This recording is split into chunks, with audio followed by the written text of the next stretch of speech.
আমি একটি ছেলেকে ভালোবাসতাম। অনেক ভালোবাসতাম তাকে।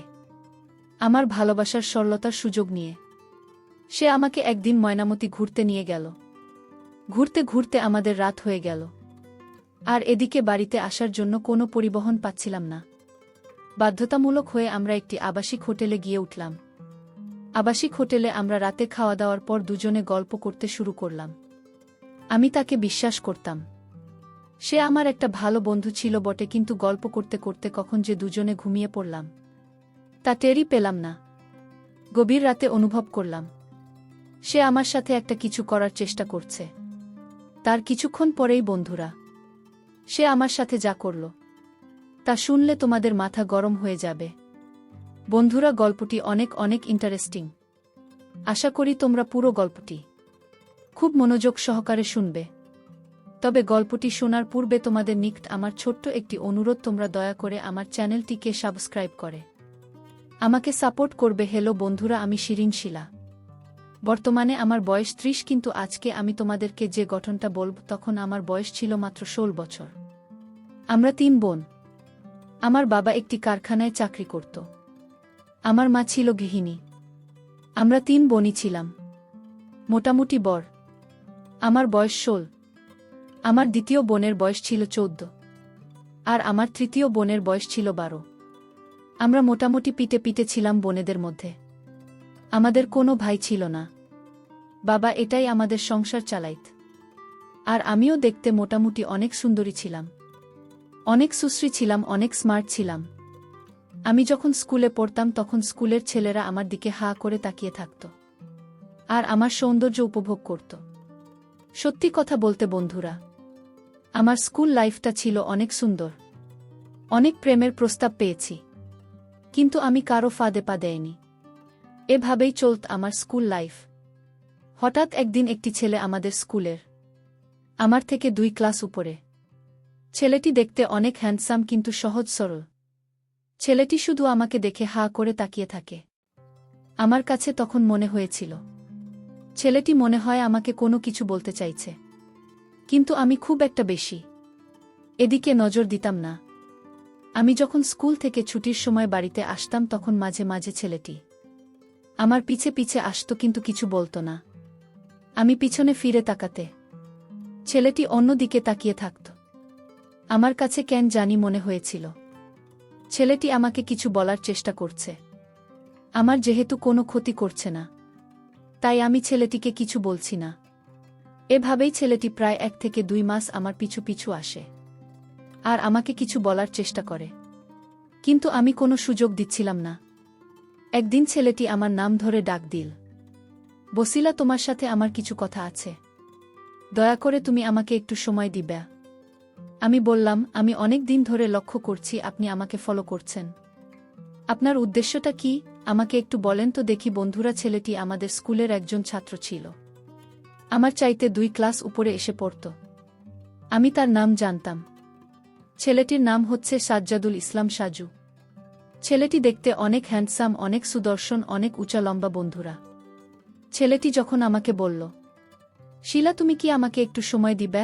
আমি তোমার সাথে একটু কথা বলতে চাই। যদি তুমি অন্ধকার চর্চা মনে না কর। আমি বললাম, না না, কি বলছেন আপনি? আপনি আমার বড় ভাইয়ের মতো। আপনি আমাদের স্কুলের একজন ছাত্র। হ্যাঁ, আপনি তোমার সাথে কথা বলতে পারেন। ছেলেটি আমাকে ধন্যবাদ জানিয়ে বলছিলাম, আমাকে একটু তোমার সাথে কথা বলতে সময় দেওয়ার জন্য তোমাকে অসংখ্য ধন্যবাদ। তারপর ছেলেটি আমাকে বলল, শিলা, তুমি কি জানো, তোমার সাথে কথা বলার জন্য, তোমাকে একটু দেখার জন্য আমি প্রতিদিন এই একই রাস্তায় তীর্থের কাকের মতো দাঁড়িয়ে থাকতাম। কখন তোমার সাথে একটু কথা বলবো, কখন তোমাকে একটু দেখতে পাব। আমি বললাম, যদি। আমি জানি আপনি আমাকে ফলো করছেন। আপনি আমাকে দেখার জন্য আমার পিছু পিছু হাঁটেন প্রতিদিন। এখন দয়া করে বলুন তো, আপনার উদ্দেশ্যটা কি? ছেলেটি যখন আমার সাথে কথা বলছিল তখন তার 2 হাত পিছনের দিকে রেখেছিল। আমি বুঝতে পারছিলাম না ছেলেটির হাতের মধ্যে কি এমন জিনিস রয়েছে যেন পিছন দিক থেকে আড়াল করে রাখছে। আমি মনে মনে সব কিছু ভাবছিলাম। ঠিক এই মুহূর্তে ছেলেটি পিছন দিক থেকে একটি তাজা গোলাপ ফুল আমার দিকে এগিয়ে বলল, শিলা, আমি তোমাকে অনেক ভালোবাসি, কিন্তু আমি কখনো তোমাকে বলতে পারছিলাম না।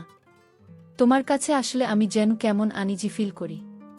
আমি ছেলেটিকে বললাম, আপনি যে আমাকে ভালোবাসেন, আমাকে চান, তা আপনার আচরণ থেকে আমি বুঝতে পেরেছিলাম। আর তাছাড়া আপনারা অনেক বড়লোক। আপনার বাবা অনেক টাকা পয়সার মালিক, ব্যবসা বাণিজ্য সব কিছুই আছে।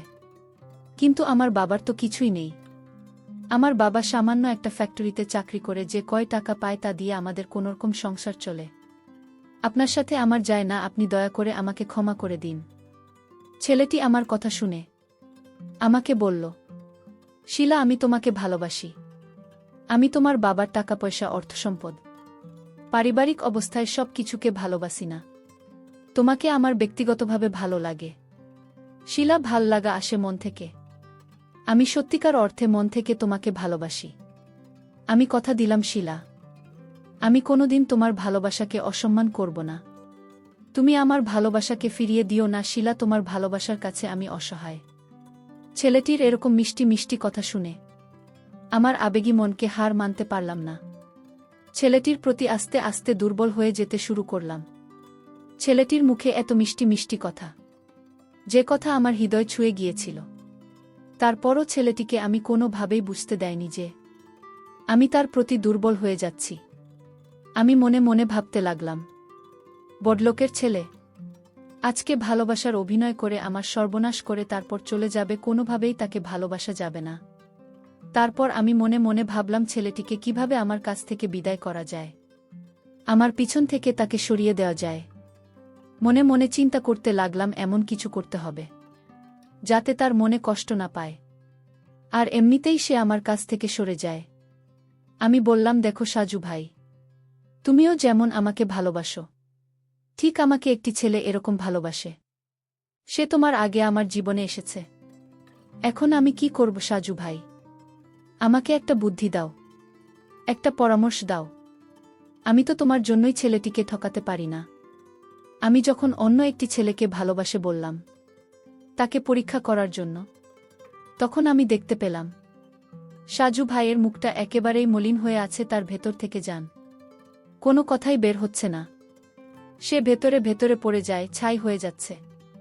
কিছুক্ষণ পর ছেলেটি একটি দীর্ঘশ্বাস নিয়ে বলল, মনে হয় বিধাতা ভাগ্যে তোমাকে আমার কপালে রাখেনি। তা না হলে তোমার সাথে আগে আমার কেন দেখা হলো না, বা তুমি কেন আগে আমার নজরে পড়লে না? তোমার সৌন্দর্য আমার চোখের মধ্যে, ওই ছেলেটির আগে কেন ধরা পড়ল না?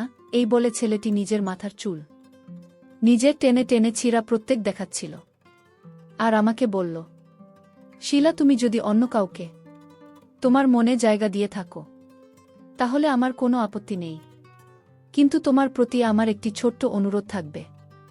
প্রেমিক হিসাবে নয়, বন্ধু হিসেবে হলেও তোমার মনে আমাকে একটু স্থান দিবে। আমি যদি তোমার বন্ধু হতে পারি তাহলে আমি আমার জীবনটাকে ধন্য মনে করব। আমি বললাম, বড় ভাই, ছেলে মেয়ে কখনো বন্ধু হতে পারে না। বন্ধুত্বের মধ্যে তারা ভিন্ন কিছুর স্বাদ খোঁজে। আমাকে মাফ করে দেন।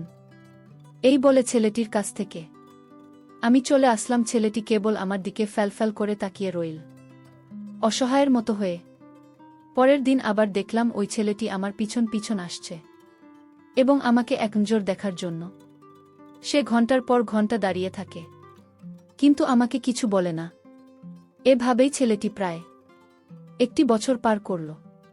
আমি একটি বছর তার ধৈর্যের পরীক্ষা করলাম। এভাবেই চলতে লাগল আমার জীবন। হঠাৎ করে একদিন আমি অসুস্থ হয়ে যাই। আমাকে নিয়ে হাসপাতালে আমার আব্বু আম্মু ভর্তি করে। ডাক্তার আমাকে বলল, আপনার মেয়ের শরীরে রক্তশূন্যতা দেখা দিয়েছে, জরুরি ভিত্তিতে রক্তের প্রয়োজন। যদি সময়মতো রক্ত না পাওয়া যায় তাহলে আপনার মেয়েকে বাঁচানো আমাদের জন্য কঠিন হয়ে যাবে। আমার আব্বু আম্মু, আমাদের পরিবারের সবাই তখন হতাশাগ্রস্ত। কি করবে বুঝে উঠতে পারছিল না।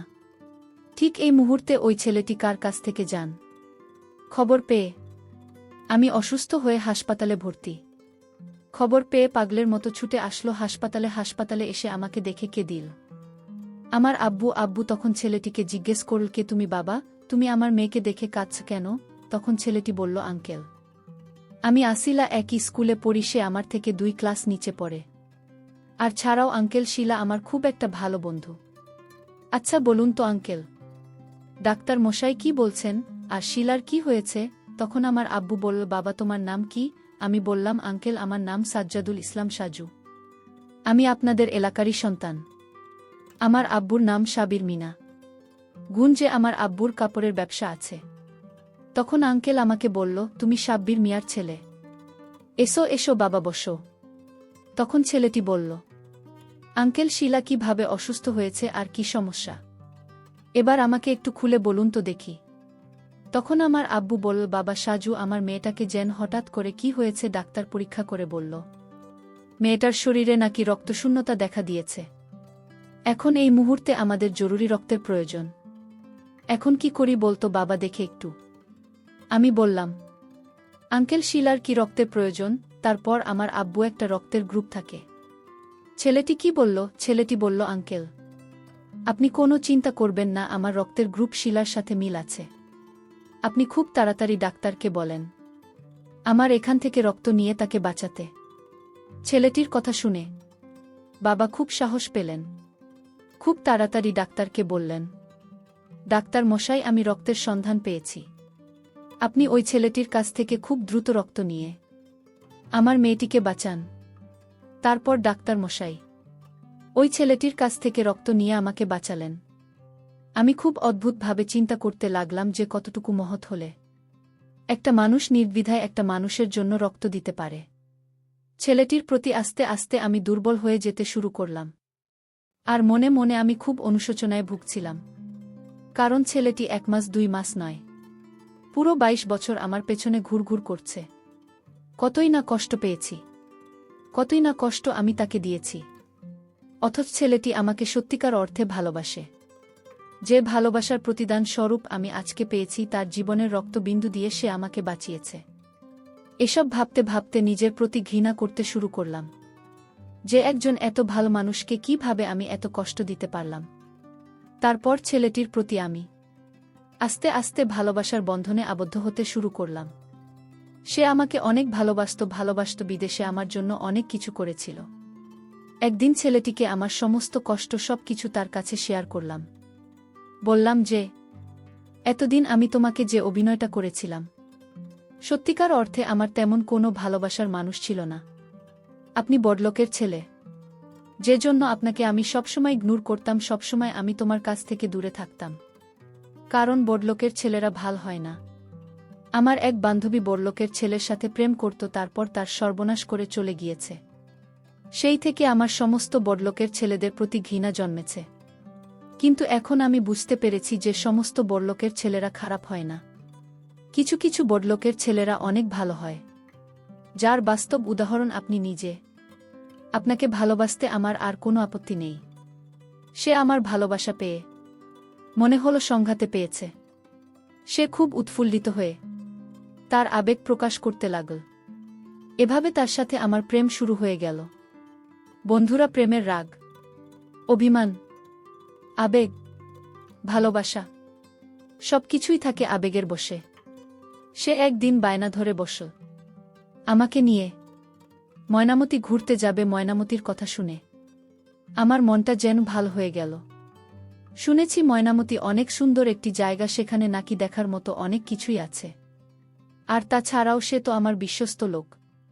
সে আমাকে ভালোবাসে, আমাকে বিয়ে করবে। তার সাথে গেলে আমার কোনো সমস্যা বলে মনে করছি না। জীবনে চলার পথে কাউকে না কাউকে তো বিশ্বাস করতেই হয়। তাই তাকে বিশ্বাস করে তার সাথে ঘুরতে যাওয়ার জন্য রাজি হয়ে গেলাম। পরের দিন সে আর আমি ময়নামতির উদ্দেশ্যে রওনা দিলাম। মনে হচ্ছিল স্বামী স্ত্রী, কিন্তু প্রকৃতপক্ষে প্রেমিক যুগল অবশ্যই তার সাথে ঘুরতে গিয়ে আমার খুব ভালোই লেগেছিল। মনটাকে ফুরফুরে মনে হয়েছিল। আর আমারও মাত্র উঠতি বয়স, যে বয়সে মনের মধ্যে উতাল পাতাল ঢেউ শুরু হয়। আর তাছাড়া পাশে একজন রোমান্টিক ছেলে পেয়ে জীবন তাকে যেন রঙিন মনে হচ্ছে। আবেগের ছোঁয়া মাঝে মধ্যে কল্পনাতে হারিয়ে যায়। ভিন্ন এক জগতে। এক পর্যায়ে আমরা ময়নামতি গিয়ে হাজির হলাম। ময়নামতি গিয়ে আমরা একটি বিলাসবহুল হোটেলে উঠলাম। আবাসিক হোটেল, সুন্দর পরিবেশ ছিল, দেখার মতো জীবনের প্রথম আবাসিক হোটেল রাত্রিযাপনের অভিজ্ঞতা। খুব ভালোই লাগছিল। আমার মনটা খুব ভালো ছিল। আর সেই সাথে আমার প্রেমিক। সাজ্জাদুর রহমান সাজু, আমি তাকে সাজু বলেই ডাকি। সেও আমাকে পেয়ে অনেক রোমান্টিক হয়ে ওঠার চেষ্টা করল। তার মনটা ফুরফুরা। মাঝে মধ্যেই বিভিন্ন রকম রোম্যান্টিক গান গাইত, মুখের মধ্যে তার কতই না মিষ্টি হাসি। কারণ এই প্রথম সে জীবনে আমাকে এত কাছে পেতে চলেছে। আমরা অনেকক্ষণ গল্প করলাম। গল্প করতে করতে কখন যে চোখ লেগে যায় বুঝতে পারি নাই। গভীর রাতে ঘুমের মধ্যে হঠাৎ আমি অনুভব করলাম সে আমাকে শিহরিত করার চেষ্টা করছে।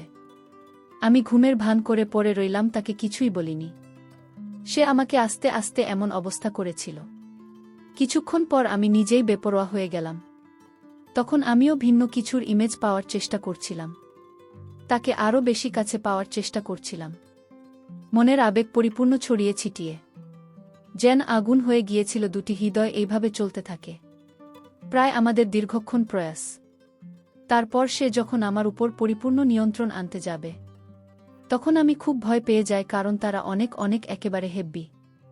সে যখন কিঞ্চিত পরিমাণ চেষ্টা করেছিল আমি তাকে কঠোরভাবে নিষেধ করেছিলাম।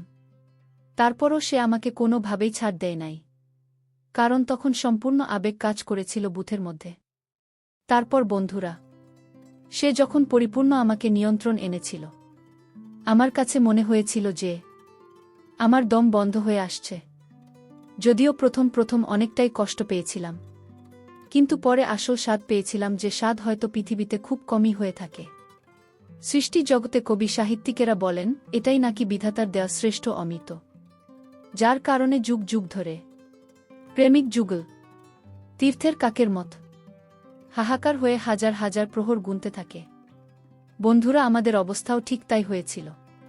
এর কিছুদিন পরে আমার আর ওর সাথে বিয়ে হয়ে যায়। বিয়ের পর আমরা প্রতিদিনই আমাদের হ্যাপি মুহূর্ত কাটাতাম। বন্ধুরা, এখন আমরা খুব ভালোই আছি, খুব সুখে আছি। তোমরা সকলেই আমাদের জন্য দোয়া করবেন। বন্ধুরা, আজকে এই পর্যন্তই। আবারও আসব তোমাদের মধ্যে নতুন কোনো ভিডিও নিয়ে।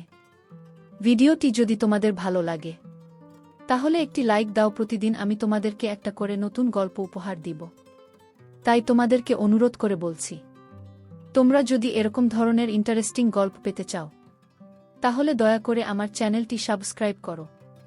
পরিশেষে তোমাদের সকলের সুস্বাস্থ্য কামনা করি। ভিডিওটি দেখার জন্য তোমাদের সকলকে অসংখ্য ধন্যবাদ।